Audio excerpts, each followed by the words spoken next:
ಬಾಳಿ ಬದುಕಬೇಕಾದಂತಹ ಒಬ್ಬ ಯುವಕ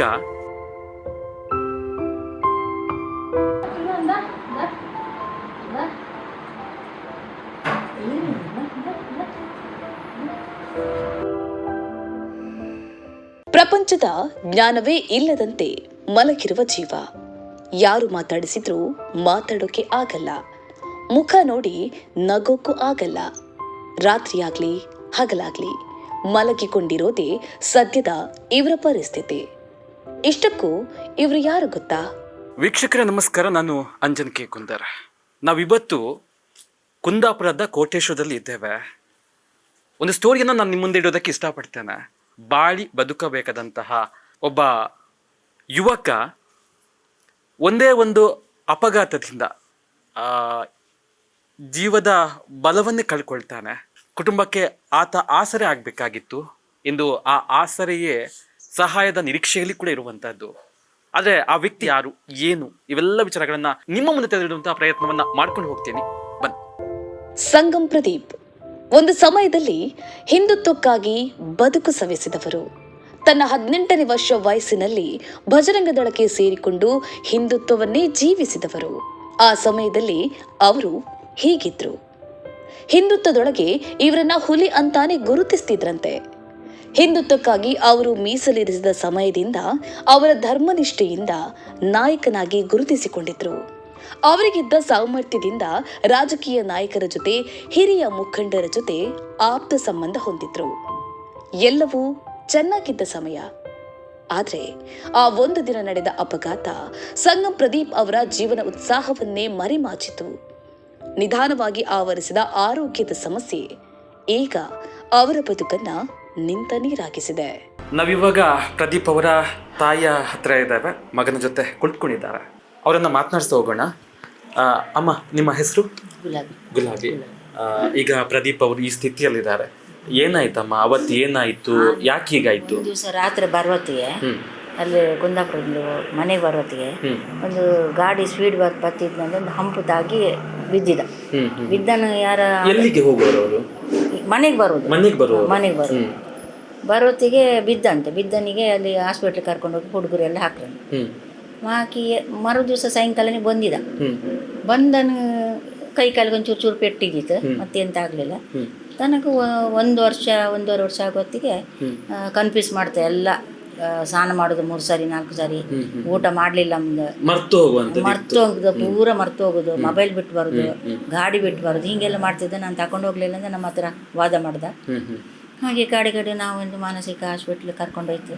ಅವ್ರು ಮಾನಸಿಕ ಮೆಡಿಸಿನ್ ಕೊಟ್ಟಾರ ಮೇಲೆ ಅದು ಜಾಸ್ತಿ ಆಯ್ತು ಅವನಿಗೆ. ಅದು ಮೆಡಿಸಿನ್ ಅವನಿಗೆ ತಾಗಲೇ ಇಲ್ಲ. ಈಗ ಬೇರೆ ನರದ ಡಾಕ್ಟ್ರನ್ನ ಹಿಡಿದು ನಾವು ಔಷಧಿ ಮಾಡ್ತೇವೆ. ಈಗ 2.5 ವರ್ಷ ನಿಂತು 2 ವರ್ಷ 8 ತಿಂಗಳ ನಂತರ ಮೆಡಿಸಿನ್ ನಡೀತಾನೆ ಇದ್ದಿತ್ತು ಅವನಿಗೆ. ಹೇಗಿದೆ ಇದು? ಯಾವತ್ತಾಗಿದ್ದು? ಯಾವ ಟೈಮಲ್ಲಿ ಆಗಿದ್ದು? 3 ವರ್ಷ ಆಯ್ತು. 3 ವರ್ಷ ಆಯ್ತು. ಅವಾಗಕ್ಕಿಂತ ಈಗ ಪರಿಸ್ಥಿತಿ ಆವಾಗಿಂತ ಈಗ ಒಂದು ಹಾಸ್ಪಿಟ್ಲಿಗೆ ಹೋಗಿ ಬಂದ್ರ ಮೇಲೆ ಒಂಚೂರು ಅಡ್ಡಿಲ್ಲ. ಈಗ ಈಗ ಆದಂಗೆ ಇತ್ತು. ಮಾತಾಡೋತ್ತಿಗೆ ಒಂಚೂರು ಅಬ್ಸರ್ವ್ ಮಾಡ್ತಾ, ಈಗ ನಮ್ಮ ಮಾತುಗಳನ್ನ ಕೇಳಿಸಿಕೊಳ್ತಾರೆ, ಸ್ಪಂದನೆಯನ್ನ ಕೊಡ್ತಾರೆ. ನಮ್ಮ ಮಾತುಗಳನ್ನ ಸ್ಪಂದನೆ ಮಾಡ್ತಾ ನೋಡ್ತಾ ಇದ್ದ, ಮುಖ ನೋಡ್ತಾ ಇದ್ದ. ಈಗ ಯಾರಾದ್ರೂ ಮಾತಾಡ್ಸಿಕ್ಕೆ ಬಂದ್ರು ಅಂತ ಗೊತ್ತಾಗುತ್ತೆ. ಅಂದ್ರೆ ಇದಕ್ಕಿಂತ ಮುಂಚೆ ಸ್ಪರ್ಶ ಜ್ಞಾನ ಅನ್ನುವಂಥದ್ದು ಕಮ್ಮಿ ಇತ್ತು, ಎಂತ ಇರ್ಲಿಲ್ಲ. ಆಚೆಗೆ ಹಾಕೋತೀವಿ, ಆಚೆಗೆ ಈಚೆಗೆ ಹಾಕೋದು. ಒಂದು ಮೂಗಿನಲ್ಲಿ ಶ್ವಾಸ ಮಾತ್ರ ಹೋಗ್ತಾ ಇತ್ತು. ಯಾರು ಬಂದ್ರು ಅವನಿಗೆ ಗೊತ್ತಾಗೋದಿಲ್ಲ. ಈಗ ಎಷ್ಟು ವರ್ಷ ಪ್ರದೀಪ್ ಅವರಿಗೆ?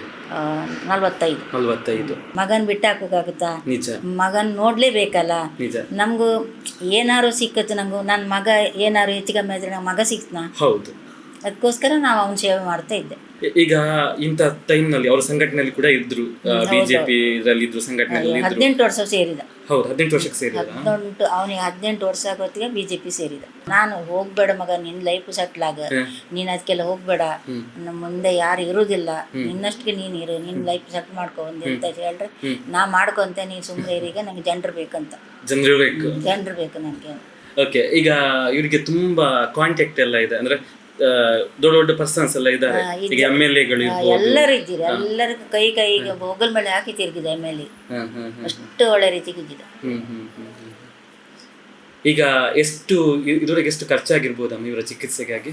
ಚಿಕಿತ್ಸೆಗೆ ಅದು ನಾವು ಲೆಕ್ಕ ಇಡ್ಲಿಕ್ಕಾಗಲ್ಲ, ಲೆಕ್ಕ ತುಂಬಾ ಆಗಲಿಲ್ಲ. ನಾವು ಅಂದ್ರೆ ದುಡ್ಡಿನ ಮೇಲೆ ಆಸೆ ಪಡೀಲಿಲ್ಲ. ನನ್ನ ಮಗ ಎಲ್ಲಿ ಹೋದ್ರೆ ಸರಿಯಾಗ್ತದೆ ನಾವು ಒಂದೇ ಇದು ಮಾಡಿದ್ದ, ಮತ್ತೆ ದುಡ್ಡು ನಾವು ಲೆಕ್ಕ ಮಾಡ್ಕೊ ಹೋಗ್ಲಿಲ್ಲ. ಸಂಗಮ್ ಪ್ರದೀಪ್ ಅವರ ಈ ಪರಿಸ್ಥಿತಿ ಕಂಡು ನೆರವಿಗೆ ಬಂದವರು ಗೀತಾಂಜಲಿ ಎಂ ಸುವರ್ಣ. ಸಂಗಮ್ ಪ್ರದೀಪ್ ಅವರು ಈ ಸ್ಥಿತಿಗೆ ಬಂದ ವಿಚಾರ ಅವರಿಗೆ ತಿಳಿದಾಗ ಬಹಳಷ್ಟು ತಡವಾಗಿತ್ತು. ಆದರೂ ಕಷ್ಟಕ್ಕೆ ಮಿಡಿಯುವ ಗೀತಾಂಜಲಿ ಎಂ ಸುವರ್ಣ ಅವರು ಸಂಗಮ್ ಪ್ರದೀಪ್ ಅವರ ಸಹಾಯಕ್ಕೆ ನಿಂತರು.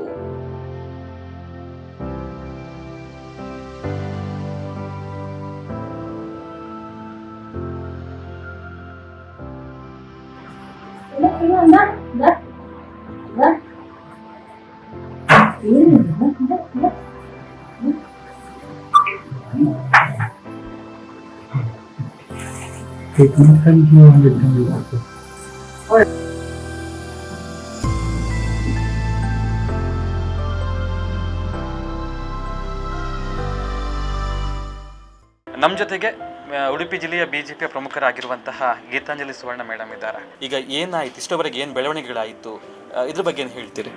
ಈಗ ಅವನೊಂದು ದೊಡ್ಡ ಸಂಘಟನೆಯ ಹುಡುಗ ಪ್ರದೀಪ್. ನನ್ಗಂತೂ ವಿಷಯ ಗೊತ್ತಿರ್ಲಿಲ್ಲ, ಇಷ್ಟೆಲ್ಲ ಆಗಿದೆ ಅಂತಲೂ ಗೊತ್ತಿಲ್ಲ ನನಗೆ.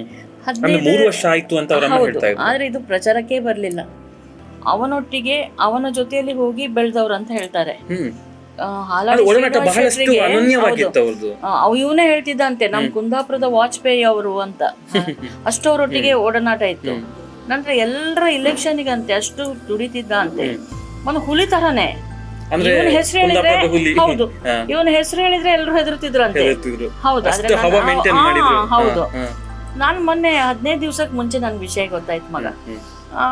ಕೆಲವರೆಲ್ಲ ಬಂದ್ ಹೋದ್ರು. ಅದ್ರಲ್ಲೂ ನನ್ಗೆ ಮುಖ್ಯವಾಗಿ ಗೋವಿಂದ ಬಾಪು ಜರಿ ಬಂದ್ಬಿಟ್ಟು ಅವರಿಗೆ ಸಹಾಯ ಮಾಡಿ ಹೋಗುವಾಗ ನಾನು ಅವ್ರಿಗೆ ಫೋನ್ ಮಾಡಿ ಕೇಳಿದೆ, ಅಣ್ಣ ಎಂತ ಅಣ್ಣ, ಏನಾಯ್ತಣ್ಣ ಅವನಿಗೆ ಅಂತ. ಗೊತ್ತಿಲ್ಲ ಅಕ್ಕ, ಆದ್ರೆ ನೀನೊಂದ್ಸಲ ಬಾ ಅಂತ ಹೇಳಿದ್ರು. ನಾನು ಬಂದೆ. ಈ ಹೊತ್ತಲ್ಲೇ ನಾನು ಬಂದೆ. ಈಗ 1 ವಾರಕ್ಕೆ ಮುಂಚೆ ಅಷ್ಟೇ, ಒಂದು ವಾರ, ಹೌದು 1 ವಾರಕ್ಕೆ ಮುಂಚೆ ಬಂದವಳು. ನೋಡ್ತೇನೆ ಏನಿಲ್ಲ ಮಗ, ನನ್ನ ಜೊತೆ ಇಲ್ಲೇ ಒಂದು ಭಾಸ್ಕರ್ ಬಿಲ್ಲವ ಅಂತ ತಾಲೂಕ್ ಪಂಚಾಯತ್ ಅಧ್ಯಕ್ಷರಾಗಿದ್ರು. ಮತ್ತೆ ಇನ್ನೊಬ್ರು ಭಾಸ್ಕರಣ್ಣ, ಮತ್ತೆ ಒಂದು ರಾಜೇಶ ಅಂತ, ಮಹೇಶ್, ಮತ್ತೆ ಅಜಿತ್, ಹೀಗೆ ಕೆಲವು ಮಕ್ಕಳೆಲ್ಲ ನನ್ನ ಜೊತೆ ಬಂದ್ರು. ಅವ್ರನ್ನೆಲ್ಲ ನಾನು ಒಬ್ಬರೇ ಫೋನ್ ಮಾಡಿದ್ರೆ ಎಲ್ಲರೂ ಬಂದ್ರು. ಹೇಳಿದ್ರು ಇಂಥ ಪರಿಸ್ಥಿತಿ ಅಕ್ಕ, ಹೆಂಗಿದ್ದಾವ ಅಂತ. ನೋಡ್ತೇನೆ ಏನಂದ್ರೆ ಏನಿಲ್ಲ. ನಾನು ಇಲ್ಲಿಂದಲೇ ನಮೀಗ ಒಂದು ನರರೋಗ ತಜ್ಞರಲ್ಲಿ ಜಸ್ಪ್ರೀತ್ ಒಳ್ಳೆ ಹೆಸರು ಮಾಡಿದ್ದಾರೆ. ಇದಕ್ಕೆ ಮುಂಚೆ ಕೆಲವೇನೇನು ಪ್ರಾಬ್ಲಮ್ ಆಗಿತ್ತಮ್ಮ? ಅದು ಅವ್ರು ಹೇಳಿದಾಗ ಎಂತಾಯ್ತಂದ್ರೆ 20 ವರ್ಷಕ್ಕೆ ಮುಂಚೆ ಇವನಿಗೊಂದು ಅಟ್ಯಾಕ್ ಆಗಿತ್ತಂತೆ. ಅದು ಒಂದು 6 ತಿಂಗಳ ಹಾಸ್ಪಿಟಲ್ ಅಲ್ಲಿ ಇದ್ದು, ಕಂಡೀಷನ್ ಎಲ್ಲ ಬ್ಯಾಡ್ ಇತ್ತು ಅವನು. ನಂತರ ಸ್ವಲ್ಪ ಹುಷಾರಾಗಿ ಒಳ್ಳೆದಿದ್ದ. ನಂತರ ಅವನು ಬೈಕಲ್ಲಿ ಒಂದ್ಸಲ ಏನೋ ಸ್ಕೂಟ್ರಲ್ಲಿ ಬಿದ್ದಂತೆ. ಬಿದ್ದ ಮೇಲೆ ಅವನೊಂದು ಸ್ವಲ್ಪ ಮಾನಸಿಕದ ತರ ಮಾಡ್ತಿದ್ದ ಅಂತ. ಮಾನಸಿಕ ಅದು ತಲೆಗೆ ಪೆಟ್ಟಾಗಿ ಆದದಲ್ವಾ. ಇವನಿಗೆ ಮೆಂಟಲಿ ಟ್ರೀಟ್ಮೆಂಟ್ ಅಂತ ಮೆಡಿಸಿನ್ ಹಾಕಿದ್ರು. ಅದು ಮೆಡಿಸಿನ್ ತಗೊಳ್ತಾ ಇದ್ದ ಅಂತ. ಅದು ನಾನು ಎಣಿಸುವುದು ಅದು ಎಲ್ಲೇ ಒಂದು ಸೈಡ್ ಇಫೆಕ್ಟ್ ಆಗಿದೆ ಅವನಿಗೆ. ಹೌದು, ಹಾಗೆ ಅವನಿಗೆ ಈ ಪರಿಸ್ಥಿತಿಗೆ ಬಂದಿದ್ದಾನೆ. ಇದು ಆದ್ಮೇಲೆ ಈಗ ನಾವು ನೋಡುವ ಮೊನ್ನೆ ಏನಿಲ್ಲ, ಏನಂದ್ರೆ ಏನಿಲ್ಲ. ಅವನಿಗೆ ಒಂದಿಷ್ಟು ನೀರು ಹಿಂಗ್ ಬಾಯಿಗೆ ಹಾಕ್ತಿದ್ರು, ಗಂಜಿಯನ್ನು ಅರ್ದು ಹೀಗೆ ಕುಡಿಸ್ತಿದ್ರು. ಇಂಥ ಪರಿಸ್ಥಿತಿ ಆ ಅಮ್ಮಂದು. ಆ ಅಮ್ಮನನ್ನು ನೋಡುವಾಗ್ಲೇ ಕಣ್ಣಲ್ಲಿ ನೀರು ಬರ್ತದೆ. ಯಾವ ತಾಯಿಗೆ ಸಹ ಇಂಥ ಕಷ್ಟ ಬರಬಾರ್ದು. ಒಂದು ನನ್ನ ಸಂಘಟನೆಯ ಮಕ್ಕಳು ಇಷ್ಟೆಲ್ಲ ದುಡಿತಾರೆ, ಕಡೆಗೆ ಸಂಘಟನೆ ಅಂತ ಲೋಕಕ್ಕೆ ಒಳ್ಳೇದ್ ಮಾಡಿ ಬಂದ್ ಬೀಳೋದು ತಾಯಿಯ ಕಾಲ ಬುಡದಲ್ಲೇ ಅಲ್ವಾ. ನಂತರ ಮರು ದಿವಸ ನಾನು ಆ ಡಾಕ್ಟರ್ನ ಇಲ್ಲಿಗೆ ಕರ್ಕೊಂಡ್ ಬಂದೆ. ಯಾರು ಖಂಡಿತ ಅವರು ಯಾರ ಮನೆ ಬಾಗಿಲು ಹೋಗೋರಲ್ಲ, ಆದ್ರೂ ನಾನು ರಿಕ್ವೆಸ್ಟ್ ಮಾಡಿ ಇಲ್ಲಿ ಕರ್ಕೊಂಡ್ ಬಂದೆ. ಈಗ ಅದ್ ನೋಡಿದ್ರು, ನೋಡಿ ರಿಪೋರ್ಟ್ ಎಲ್ಲ ನೋಡಿದ್ಮೇಲೆ ಹೇಳಿದ್ರು ಅವರು, ಹೀಗೆ ಒಂದು ಚೂರು ತಲೆಯಲ್ಲಿ ನೀರು ತುಂಬಿದ ಹಾಗೆ ಉಂಟು, ಏನಾದ್ರೂ ಅದನ್ನೊಂದು ನಾವು ನೋಡುವ, ನೀವು ಒಂದು ಹಾಸ್ಪಿಟ್ಲಿಗೆ ಕರ್ಕೊಂಡು ಬನ್ನಿ ಅಂತ. ಫ್ರೈಡೆ ನಾನು ಬಂದಿದ್ದೇನೆ. ಸ್ಯಾಟರ್ಡೆ ನಾನು ಒಂದು ದಿನ ಅದು ಮಂಡೇ ನಾನು ಅಡ್ಮಿಷನ್ ಮಾಡಿದೆ. ಇಲ್ಲಿಂದಲೇ ಪಾಪ ಆಂಬ್ಯುಲೆನ್ಸ್ ಅಲ್ಲೆಲ್ಲ ಕರ್ಕೊಂಡ್ಬಂದು ಅಡ್ಮಿಷನ್ನೇ ನಾವು ಸ್ಕ್ಯಾನಿಂಗ್ ಎಲ್ಲ ಮಾಡಿ ಅಡ್ಮಿಷನ್ನೇ ಮಾಡಿದ್ರು. ನೆಕ್ಸ್ಟ್ ಡೇನೆ ಟ್ಯೂಸ್ಡೇನೆ ಅವರು ಚಿಕ್ಕ ಒಂದು ಮೈನರ್ ಆಪರೇಷನ್ ಮಾಡಿದ್ರು. ಆಪರೇಷನ್ ಮಾಡಿದ ಮರು ದಿವಸ ಇವನೊಂದು ಸ್ವಲ್ಪ ಕಣ್ಣು ಬಿಟ್ಟು ನಗ್ಲಿಕ್ಕೆ ಎಲ್ಲ ಶುರು ಮಾಡಿದ. ನನಗೆ ಒಂದಿಷ್ಟು ಖುಷಿ ಆಯ್ತಂದ್ರೆ ಸತ್ಯ ಹೇಳ್ತೇನೆ ಮಗ, ನಾನು ನಂಬಲಿಲ್ಲ ಅವನ ಇಷ್ಟು ಹುಷಾರಾಗ್ತದೆ. ನಾನು ದಿನ ಬರುವಾಗ ಎಲ್ಲ ದೇವ್ರಿಗೆ ಕೈ ಮುಗಿದ್ ಬರೋದು, ಅವನೊಂದು ಹುಷಾರಾಗ್ಲಿ, ಏನೇ ಆಗ್ಲಿ, ಯಾರ ತಾಯಿ ಮಗು ಆದ್ರೂ ನಮ್ಮ ಮಗುವಿನ ಹಾಗೆ ಒಂದು ಜೀವ ಅನ್ನುವಂಥದ್ದು ಅಮೂಲ್ಯ ಅದು. ಅದ್ರ ನಂತರ ಅಲ್ಲಿನೂ ಅಷ್ಟೇ, ಅಲ್ಲಿ ಬರುವಾಗ ಮತ್ತೆ ಒಂದ್ 2 ದಿನ ಬಿಟ್ಟು ಅವ್ರು ಹೇಳಿದ್ರು, ಸುಮ್ನೆ ಇಲ್ಲಿ ಇನ್ನು ಮೆಡಿಸಿನ್ ಏನಿಲ್ಲ ಅವನಿಗೆ, ಇಲ್ಲಿ ಕೊಡೆ, ಇನ್ನು ಬಾಯಲ್ಲೇ ಮೆಡಿಸಿನ್ ಕೊಡೋದು, ನೀವು ಮನೆಗೆ ಕರ್ಕೊಂಡು ಹೋಗಿ ಅಂತ. ನಾವಿಲ್ಲಿ ಮೊನ್ನೆ ಫ್ರೈಡೇ ಕರ್ಕೊಂಡ್ ಬಂದಿದ್ದೇವೆ ಅವನನ್ನು ಇಲ್ಲಿಂದ. ಇವತ್ತು ಎಷ್ಟು ಹುಷಾರಿದ್ದಾನೆ ಅಂದ್ರೆ ಖುಷಿ ಆಗೋದು. ಫುಡ್ ಎಲ್ಲ ತಗೊಳ್ತಾನೆ ಅವನು. ಇವತ್ತು ಏನೋ ಪುಳಿಯೋಗರೆ ತಿಂದ, ನಿನ್ನೆ ಇಡ್ಲಿ ತಿಂದ, ಮೊನ್ನೆ ದೋಸೆ ಅಂತ ಹೇಳುವಾಗ ನನಗೂ ಒಂದು ಸಮಾಧಾನ. ನಾನೀಗ ಇವತ್ತು ಕೆಪ್ಪೆ ಹೊಡೆದು ಹೇಳಿದೆ, ನಿನ್ಗೆ ಇಷ್ಟುವರೆಗೆ ಕೆಪ್ಪೆ ಹೊಡೆದವ್ರು ಯಾರಿಲ್ಲ, ನಾನು ಹೊಡಿತೇನೆ, ಎದ್ದೇಳು ಅಂತ ಹೇಳುವ ನೋಡ್ತಾನೆ, ಕೋಪಸ ಬರ್ತದೆ ಅವನಿಗೆ. ನನ್ ಮಗುಗೆ ಈ ಮನುಷ್ಯನಿಗೆ ನಾನೊಂದು ಶಾಲ್, ಕೇಸರಿ ಶಾಲ್ ಹಾಕಿ ಕರ್ಕೊಂಬಂದೆ, ಕಟ ಕಟ ಕಟ ನಕ್ಕ ಅವನನ್ನ ನೋಡಿ, ಆ ಕೇಸರಿ ಶಾಲ್ ಅನ್ನು ನೋಡಿ. ಅಂದ್ರೆ ಪ್ರೀತಿ ನೋಡಿ, ಈಗ್ಲೂ ಆ ಸ್ಥಿತಿಯಲ್ಲಿ ಇದ್ರೂ ಕೂಡ ಪ್ರೀತಿ ಅನ್ನುವಂಥದ್ದು. ಹೌದು, ಹೇಳ್ಬಾರ್ದು. ಮೊನ್ನೆಯಿಂದ ಎಲ್ಲ ತುಂಬಾ ಜನ ಸಂಘಟನೆ ಮಕ್ಕಳು ಬಂದಿದ್ದಾರೆ. ಸತ್ಯಜಿತ್ ಸುರತ್ಕಲ್ ಬಂದ್ರು, ಆಮೇಲೆ ಗೋವಿಂದ್ ಬಾಬು ಪೂಜಾರಿ, ನಮ್ಮ ಬೈಂದೂರು ಶಾಸಕರು, ಎಲ್ರು ಬಂದು ಎಲ್ಲರಿಗೂ ಲೇಟ್ ಆಗಿ ಗೊತ್ತಾಯ್ತು. ಹೌದು ಬಂದು ಅವನಿಗೆ ಅವರಿಂದ ಆಗುವಂತ ಸಹಾಯ ಮಾಡಿ ಹೋಗಿದ್ದಾರೆ, ಇಲ್ಲ ಅಂತ ಹೇಳ್ಬಾರ್ದು. ಹಾಸ್ಪಿಟ್ಲಿಗೆ ಬಂದು ವಿಶ್ವ ಹಿಂದೂ ಪರಿಷತ್ ಮತ್ತೆ ಶ್ರೀರಾಮ ಸೇನೆಯ ಮಕ್ಕಳೆಲ್ಲ ಬಂದು ಅಲ್ಲಿನೂ ಅವರಿಗೆ ಸಹಾಯ ಮಾಡಿ ಹೋಗಿದ್ದಾರೆ. ಇವತ್ತು ಸಾಯೀಶ್ವರ್ ಗುರೂಜಿ ಬಂದ್ರು, ಅವ್ರು ಬರುವಾಗ ಅವ್ರಿಗೆ ಒಂದು ತಿಂಗಳಿಗೆ ಆಗುವಂತ ಸಾಮಾನೆಲ್ಲ ಇಟ್ಕೊಂಡ್ ಬಂದು ಕೊಟ್ರು. ಯಾಕೆ ಇದು ಹೇಳೋದು ಎಂತ ಅಂದ್ರೆ, ಇದೆಲ್ಲ ಮಮತೆ, ಇದು ಬಾಂಧವ್ಯ ಬೇಕು. ಅವನು ಹುಷಾರ ಆಗ್ತಾನೆ, ಈ ಮನೆಯವರಿಗೆ ಸ್ವಲ್ಪ ಬ್ಯಾಕ್ ಸಪೋರ್ಟ್ ಕೊಡುವವರು ಬೇಕು. ಆ ಅಮ್ಮನನ್ನು ಒಂದು ಚೂರು, ತಮ್ಮ ಒಬ್ಬ ಇದ್ದಾನೆ, ತಮ್ಮನಿಗೆ 3 ಮಕ್ಕಳಿದ್ದಾರೆ, ಅವನು ದುಡ್ದದನ್ನು ಇವನಿಗೆ ಎಂತ ಖರ್ಚು ಮಾಡ್ತಾನೆ ಅವ, ನಾವು ನೋಡ್ಬೇಕು. ಹೆಂಡತಿಯನ್ನು ಕೆಲ್ಸಕ್ಕೆ ಕಳಿಸ್ತಾನೆ, ಏನಾದ್ರು ಮಕ್ಕಳಿಗೆ ಜೀವನ ಆಗ್ಬೇಕು ಅಂತ. ಅದಕ್ಕೆ ನಾನು ಬೇರೆ ಏನೂ ಹೇಳೋದಿಲ್ಲ. ಇವತ್ತು ಸಮಾಜ ಒಬ್ರು ಹೊಂದ್ಕೊಂಡು ಹೋದ್ರೆ ಮಾತ್ರ ಸಮಾಜ. ಇವತ್ತು ತುಂಬಾ ಜನ ಇದ್ದವ್ರು ಇದ್ದೀರಿ, ಯಾರಾದ್ರೂ ಅವನಿಗೆ ಸ್ವಲ್ಪ ಸಹಾಯ ಮಾಡಿ. ಆ ತಾಯಿಗೆ ಒಂಚೂರು 20 ಲಕ್ಷ ಮನೆಗೆ ಸಾಲ ಮಾಡಿದಾನೆ. ಈ ಮನೆ ಅವನೇ ಕಟ್ಟಿದ್ದು, ಅವನೇ. ಈ ಮನೆಯಲ್ಲಿ ಕುತ್ಕೊಳ್ಬೇಕಂತ ಯಾರ್ಯಾರ ಹತ್ರ ಎಲ್ಲ ಕೇಳಿ ಮನೆ ಕಟ್ಟಿದಾನೆ, ಸಾಲ ಮಾಡಿದಾನೆ. ಈಗ ಅವರು ಹೇಳೋದಷ್ಟೇ, ಪಾಪ ಸಾಲ ಮಾಡಿದಾನೆ, ನಾವ್ ಅದನ್ನ ಈಗಾಗುತ್ತೆ ಅಂತ ಗೊತ್ತಿಲ್ಲ ಪಾಪ, ತೀರಿಸ್ಬೇಕಲ್ವಾ, ಏನ್ ಮಾಡೋದು. ಒಂದು ಕಡೆಯಿಂದ ಇವನನ್ನ ನೋಡ್ಕೋಬೇಕು, ಒಂದ್ ಕಡೆಯಿಂದ ಅದು ಮಾಡ್ಬೇಕು. ಜೀವನ ಒಂದು ಎಷ್ಟು ಇದುಂಟು. ನಾನು ದೇವ್ರ ಹತ್ರ ದಿನ ಬೇಡೋದಿಷ್ಟೇ, ಅಮ್ಮ ಎಲ್ರನ್ನೂ ಒಳ್ಳೇದ್ ಮಾಡು, ಯಾರಿಗೆ ಸಹ ಕಷ್ಟ ಅಂತ ಕೊಡ್ಬೇಡ, ಕಷ್ಟ ಕೊಟ್ರು ಒಂದು ನೀನೇ ಅವ್ರಿಗೆ ಆಸರೆ ಆಗಿ ನಿಲ್ಬೇಕು. ನಾನೊಂದು ಕಟೀಲ್ನ ತಾಯಿಯನ್ನು ಭಾರಿ ನಂಬುವವಳು, ಭ್ರಮರಾಂಬಿಕೆ. ಇಲ್ಲಿ ಹೆಸರು ನೋಡಿ, ಅದೇ ಉಂಟು, ಭ್ರಮರಿ. ಹೌದು, ಅದರ ಜೊತೆಯಲ್ಲಿ ನನ್ನ ಆರಾಧ್ಯ ದೈವ ಮಂತ್ರ ದೇವತೆ. ನನಗೆಲ್ಲ ದೇವರು ನನ್ನ ದೇವರೇ. ಈ ಕಡೆಯಿಂದ ಅಜ್ಜನನ್ನು ನಾನು ಇದು ಮಾಡ್ತೇನೆ, ಈ ಕಡೆಯಿಂದ ನಮ್ಗೆ ಸಾಯೀಶ್ವರ್ ಗುರುಜಿ ಅವರು ಮುಖ್ಯ ಪ್ರಾಣನ ಪ್ರತಿಷ್ಠೆ ಮಾಡ್ತಾರೆ. ಅವನಿಗೂ ಹೇಳಿದ್ದೇನೆ, ಏಪ್ರಿಲ್ 2ಕ್ಕೆ ಪ್ರತಿಷ್ಠೆ ಆಗಿ ನಿಲ್ಲುವಾಗ, ಮುಖ್ಯ ಪ್ರಾಣ ನೀನ್ ನಿಲ್ಲುವಾಗ ಇವನನ್ನು ನಿಲ್ಸು ಅಂತ. ನಿಲ್ಲಿ, ಅವನೊಂದು ಬಜರಂಗಿ. ಇವನು ಬಜರಂಗ ದಳ ಕಟ್ಟಿದವ ಇವಾಗ ಕುಂದಾಪುರದಲ್ಲಿ ಎಷ್ಟೋ ಮಕ್ಕಳನ್ನು ಮುಂದೆ ತಂದಿದ್ದಾನೆ. ಈಗ ಎಷ್ಟು ಆಸೆ ಇರಬಹುದು, ಮತ್ತೆ ಎಷ್ಟು ಆಸೆ ಇರಬಹುದು. ನನಗೆ ಈ ಪರಿಸ್ಥಿತಿ ಬರ್ತಾ ಇರ್ಲಿಲ್ಲ ಅಂತ ಹೇಳಿ ನಾನು ಎಲ್ಲಿ ಅವನಿಗೆ ಗೊತ್ತಾಗ್ತದೆ. ಇಲ್ಲಿಂದ ಈಗ ಬಜರಂಗ ದಳದವರು ಇದು ಘೋಷಣೆ ಮಾಡಿದ್ರು, ಇಲ್ಲಿ ಹಿಂದೂ ಸಮಾಜೋತ್ಸವದ್ದು ಮನೆ ಮುಂದೆ. ಆಗ ಅವನು ಕಿವಿ ಎಲ್ಲ ಸರಿ ಮಾಡ್ಕೊಂಡು ಅವನು ಕಣ್ಣೆಲ್ಲ ಬಿಡ್ತಾನೆ. ಹೀಗೆ ಯಾರಾದ್ರೂ ನಾವು ಮಾತಾಡ್ತಾ ಇದ್ರೆ ಅವನು ಸರಿ ಆಗ್ತಾನೆ. ನನಗೆ ನಂಬಿಕೆ ಉಂಟು. ಅಲ್ಲಿ ಆ ಕಡೆ ಸುತ್ತಮುತ್ತ ಓಡಾಡ್ತಿರ್ಬೇಕು, ಮಾತಾಡಿಸುವ ಪ್ರಯತ್ನ ಮಾಡ್ಬೇಕು. ಯಾರಿರ್ತಾರೆ, ಮಕ್ಕಳು ಶಾಲೆ ಹೋಗ್ತಾರೆ, ಅಮ್ಮ ಒಂದಿರೋದು ಎಷ್ಟಂತ ಕರಿಬಹುದು, ಪ್ರದೀಪ ಅಂತ ಕರಿತಾ ಇರ್ತಾರೆ. ಆದ್ರೆ ಇವತ್ತೊಂದ್ 2 ಸಲ ಹೂ ಅಂತ ಹೇಳ್ದ, ಅದು ನನಗೆ ಭಾರಿ ಒಂದು ಖುಷಿ ಆಯ್ತು. ನಾನ್ ಬರ್ತೇನೆ, ನನಗೆ ಯಾವಾಗೆಲ್ಲ ಪುರುಸೋದು ಸಿಗ್ತದೆ ಬರ್ತೇನೆ. ಆ ಮನೆ ಒಂದು ಅವರಿಗೆ ಹೆಣ್ಮಗಳಿಲ್ಲ ಅಂತ ಭಾರಿ ಬೇಜಾರುಂಟು, ಮನೆ ಮಗಳಾಗಿ ನಿಲ್ತೇನೆ ಅಷ್ಟೇ ನಾನು ಹೇಳೋದು. ಆ ಅಮ್ಮನಿಗೊಂದು ಮನೆ ಮಗಳಾಗಿ ರಕ್ತ ಸಂಬಂಧವೇ ಬೇಕು ಅಂತಿಲ್ಲ, ರಕ್ತ ಸಂಬಂಧ ಅಲ್ಲದಿದ್ದು ಕೂಡ ಒಂದು ಅಣ್ಣನು ಅಕ್ಕನು ತಂಗಿ ನಿಜವಾಗ್ಲು ಮಗ ಅಷ್ಟೇ ಮಾಡ್ಬೇಕು. ನಾನೆಲ್ಲ ನನ್ನ ಬಂಧುಗಳ ಹತ್ರ ಕೇಳೋದಿಷ್ಟೇ, ಒಂದ್ ಮಗು ಅವನನ್ನು ಒಂದು ಸರಿ ಮಾಡ್ಬೇಕು. ನಾವು ಇವತ್ತು ಸಂಘಟನೆ ಮಕ್ಕಳೆಲ್ಲ ಬಂದಿದ್ದಾರೆ. ನಾನಂತೂ ಜಾತಿ ಮಾತನಾಡೋಲ್ಲ, ನಿಮ್ಗೆ ಗೊತ್ತುಂಟು. ಆದ್ರೆ ಅವನು ನನ್ನ ಬಿಲ್ಲವ ಸಮಾಜದ ಮಗು. ಸಮಾಜ ಬಾಂಧವರು ಸ್ವಲ್ಪ ಕಣ್ಣೆತ್ತಿ ನೋಡ್ಬೇಕು. ನಮ್ಮಲ್ಲೂ ತುಂಬಾ ಹಣ ಇದ್ದವರು ನೀವು ಇದ್ದೀರಿ. ಇಂಥ ವಿಚಾರದಲ್ಲಿ ಜಾತಿ ಧರ್ಮವನ್ನ ಮರೆತು ಒಂದಾಗಬೇಕಂತ ಅವಶ್ಯಕತೆ. ಆದ್ರೆ ನನ್ನ ಬಿಲ್ಲವ ಸಮಾಜ ಬಂಧುಗಳ ಹತ್ರ ನಾನು ಕೇಳ್ತೇನೆ ಇಷ್ಟೇ, ನಮ್ಮ ಸಮಾಜದಲ್ಲೂ ನೀವು ತುಂಬಾ ಜನ ಅಣ್ಣಂದ್ರು ತುಂಬಾ ಕೋಟಿಗಟ್ಟಲೆ ಇದ್ದೀರಿ. ಒಂದ್ಸಲ ಬಂದು ಅವನನ್ನು ನೋಡಿ, ಅವನಿರುವಾಗ ಎಲ್ರಿಗೂ ಆಸರೆ ಆಗಿದ್ದಾನೆ. ಇವತ್ತು ನಾವು ಏನಾದ್ರೂ ಮಾಡಿ ಆ ತಾಯಿಯ ಕಣ್ಣೀರನ್ನು ಒರೆಸ್ಬೇಕು. ನೀವೆಲ್ಲ ಬರ್ಬೇಕು, ಅವನನ್ನ ನೋಡ್ಬೇಕು, ನಿಮ್ಮಿಂದ ಆಗುವಂತ ಸಹಾಯವನ್ನು ಆ ತಾಯಿಗೆ ಮಾಡಿ ಆ ತಾಯಿ ಆ ಸಾಲದಿಂದ ಮುಕ್ತ ಆಗ್ಲಿ. ನಾನು ಹೇಳೋದಿಷ್ಟು, 2-3 ಸಲ ಆಸ್ಪತ್ರೆ ಇದ್ದು ಅಂತೇಳಿ ಅದೂ ಸಾಲ ಆಗ್ತದೆ.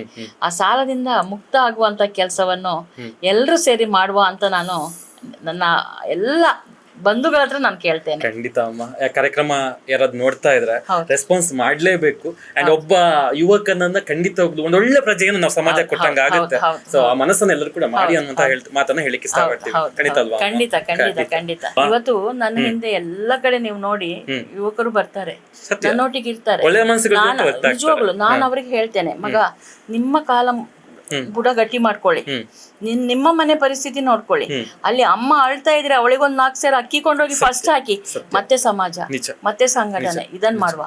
ಮೊದ್ಲು ಅಮ್ಮನ್ ಕೆಲಸ ಮಾಡಿ, ನಂತರ ನಮ್ದು ಮಾಡೋಣ ಅಂತ ನಾನು ಮಕ್ಳಿಗೆ ಹೇಳ್ತೇನೆ. ಇವತ್ತು ನಾನು ಹೇಳಿದ್ ಈಗನು ಹೇಳೋದಷ್ಟೇ ಮಕ್ಳಿಗೆ, ನೀವು ಮಾಡಿ ಮಗ, ನೀವು ಗಟ್ಟಿಯಾಗಿ, ನಿಮ್ಮ ಹತ್ರ ಏನಾದ್ರೂ ಉಂಟಂತ ಹೇಳಿದ್ರೆ ಒಂದು ಬಡವರಿಗೆ ಖಂಡಿತ. ಸಂಗಮ್ ಪ್ರದೀಪ್ ಅವರ ಜೀವನ ಸುಧಾರಿಸಬೇಕು, ನಿಮ್ಮಂತವರ ಸಹಕಾರ ಖಂಡಿತ ಬೇಕು. ನಿಮ್ಮ ಈ ಸಮಾಜ ಸೇವೆ ಅನ್ನೋದು ಹೀಗೆ ಮುಂದುವರಲಿ. ಖಂಡಿತವಾಗ್ಲು ಇಷ್ಟೊತ್ತು ನಮ್ಮ ಜೊತೆಗೆ ಮಾತನಾಡೋದಕ್ಕೆ ಧನ್ಯವಾದಗಳು. 100ಕ್ಕೆ 100 ಅವ್ರು ನಮ್ಗೆ ದೇವರಾಗಿ ಬಂದು ನನ್ನ ಮಗನ ಉಳಿಸ್ಕೊಂಡ್ವಿ, ಇನ್ನು ಅವ್ರು ಉಳಿಸ್ತಾರಂದೇ ನನ್ನ ನಂಬಿಕೆ ಅವ್ರ ಮೇಲೆ. ಗೀತಾಂಜಲಿ ಎಂ ಸುವರ್ಣ ಅವರು ನೀಡಿದ ಸಹಾಯ, ಚಿಕಿತ್ಸೆಗಾಗಿ ಅವರು ನೀಡಿದ ಮಾರ್ಗದರ್ಶನ ಸದ್ಯ ಸಂಗಮ್ ಪ್ರದೀಪ್ ಅವರಲ್ಲಿ ಬಹಳಷ್ಟು ಚೇತರಿಕೆಯನ್ನ ತರಿಸಿದೆ. ಈಗ ವೈದ್ಯರ ಭರವಸೆ ಇದೆ, ಹೆತ್ತ ತಾಯಿಯ ಆರೈಕೆಯೂ ಇದೆ.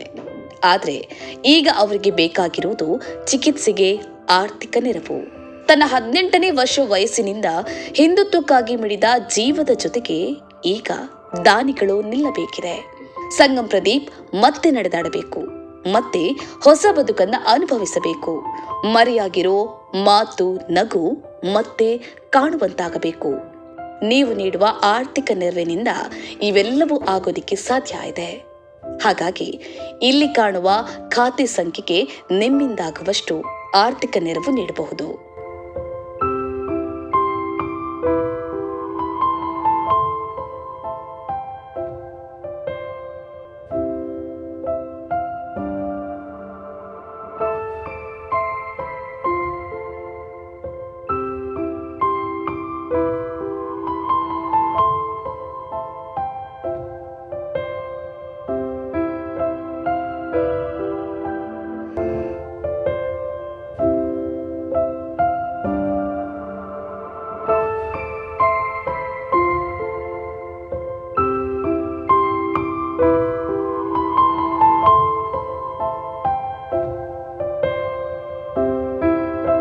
ವೀಕ್ಷಕರೇ, ನೋಡಿದಲ್ವಾ ಪ್ರದೀಪ್ ಅವರ ಈ ಒಂದು ಬದುಕಿನ ಕಥೆಯನ್ನು. ತಾಯಿಗೆ ಆಸರೆ ಆಗಬೇಕಾಗಿತ್ತು, ಆದರೆ ತಾಯಿಯ ಆರೈಕೆಯಲ್ಲಿ ಅವರು ಜೀವನವನ್ನು ದುಡ್ತಾ ಇದ್ದಾರೆ.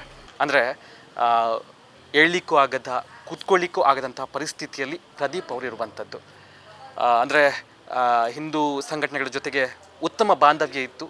ಆದರೆ ಅವರೆಲ್ಲರಿಗೂ ಕೂಡ ಈ ವಿಚಾರ ಅನ್ನುವಂಥದ್ದು ಬಹಳ ಲೇಟಾಗಿ ಗೊತ್ತಾಯಿತು. ನಂತರ ಅವರು ಕೂಡ ಭೇಟಿಯನ್ನು ನೀಡುವಂಥ ಕೆಲಸವನ್ನು ಮಾಡ್ತಾರೆ. ಹಲವು ಚಿಕಿತ್ಸೆಗಳ ನಂತರ ಪ್ರದೀಪ್ ಅವರು ಸ್ಪಂದನೆಯನ್ನು ಕೊಡುವಂಥ ಕೆಲಸವನ್ನು ಮಾಡ್ತಾ ಇದ್ದಾರೆ. ಅಂದರೆ ರಿಯಾಕ್ಷನನ್ನು ಕೊಡ್ತಾ ಇದ್ದಾರೆ, ಸ್ವಲ್ಪ ನಗ್ತಾರೆ, ಆದಮೇಲೆ ಮಾತನಾಡುವಂಥ ಪ್ರಯತ್ನವನ್ನು ಮಾಡ್ತಾ ಇದ್ದಾರೆ. ಆದರೆ ಕಷ್ಟ ಸಾಧ್ಯ ಆಗ್ತಾ ಇದೆ. ಅಂದರೆ ಯಾಕೆ ಕಷ್ಟ ಸಾಧ್ಯ ಅನ್ನುವಂಥದ್ದನ್ನು ಹೇಳ್ತಾ ಹೋಗ್ತೇನೆ. ಅವರಿಗೆ ಇನ್ನಷ್ಟು ಚಿಕಿತ್ಸೆ ಅಗತ್ಯ ಇದೆ. ಒಳ್ಳೊಳ್ಳೆ ಡಾಕ್ಟರನ್ನು ಕೂಡ ಸಂಪರ್ಕ ಮಾಡುವಂಥ ಅವಶ್ಯಕತೆ ಇದೆ. ಜೀವನಕ್ಕೆ ಸ್ವಲ್ಪ ಸಮಸ್ಯೆಗಳಾಗಿದೆ. ಆ ಸಮಸ್ಯೆ ಮತ್ತೆ ಸರಿ ಹೋಗಬೇಕು, ಅವರು ಎಲ್ಲರ ಹಾಗೆ ನಡೆದಾಡುವ ಹಾಗೆ ಆಗಬೇಕು, ಸಂಘಟನೆಯೊಂದಿಗೆ ಗುರುತಿಸಿಕೊಳ್ಬೇಕು ಅಂತ ಹೇಳಿದ್ರೆ ಸಹೃದಯ ದಾನಿಗಳ ನೆರವಿನ ನಿರೀಕ್ಷೆ ಖಂಡಿತ ಮಾಡ್ತಾ ಇದೆ. ಆ ಕುಟುಂಬ ತುಂಬ ಖರ್ಚಿದೆ, ಮನೆಯ ಸಾಲಗಳು, ಅದರ ಜೊತೆಗೆ ಅಷ್ಟು ಮಾತ್ರ ಅಲ್ಲ, ಚಿಕಿತ್ಸೆಗಾಗಿ ವೆಚ್ಚಗಳು ತುಂಬ ಆಗುತ್ತೆ. ಸೊ ಅದಕ್ಕೆಲ್ಲ ಸ್ಪಂದಿಸುವಂಥ ಕೆಲಸವನ್ನು ಮಾಡಲೇಬೇಕಾಗುತ್ತೆ. ನೀವು ಅವರನ್ನು ಸಂಪರ್ಕ ಮಾಡಬೇಕು ಅಥವಾ ಅವರ ಅಕೌಂಟಿಗೆ ಅಮೌಂಟನ್ನು ಹಾಕಬೇಕು ಅಂತ ಹೇಳಿದ್ರೆ ಖಂಡಿತವಾಗ್ಲೂ ನಾವು ಅವರ ಬ್ಯಾಂಕ್ ಅಕೌಂಟನ್ನು ಹಾಕ್ತೀವಿ, ಜೊತೆಗೆ ಫೋನ್ ನಂಬರನ್ನು ಕೂಡ ಹಾಕ್ತೀವಿ. ಅದರ ಮೂಲಕ ಅವರನ್ನು ಕಾಂಟ್ಯಾಕ್ಟ್ ಮಾಡಿ ಅವರಿಗೆ ಸಹಾಯ ಮಾಡುವಂಥ ಕೆಲಸವನ್ನು ಮಾಡ್ಬೋದು. ನಿಜವಾಗ್ಲೂ ಈ ಕುಟುಂಬ ಸಹೃದಯಿ ದಾನಿಗಳ ನೆರವಿನ ನಿರೀಕ್ಷೆಯಲ್ಲಿ ಇದೆ. ಹಲವು ಸಂಘ ಸಂಸ್ಥೆಗಳು ಕೂಡ ಒಗ್ಗಟ್ಟಾಗಬೇಕಾಗುತ್ತೆ. ಸಂಗಮ್ ಪ್ರದೀಪ್ ಅವರನ್ನು ಮತ್ತೆ ನಾವು ಲವಲವಿಕೆಯನ್ನು ನೋಡುವಂತಹ ಆ ದಿನಗಳು ಬಹಳಷ್ಟು ಬೇಗ ಬರಲಿ ಅನ್ನುವಂತಹ ಆಶಯವನ್ನು ವ್ಯಕ್ತಪಡಿಸ್ತೇನೆ.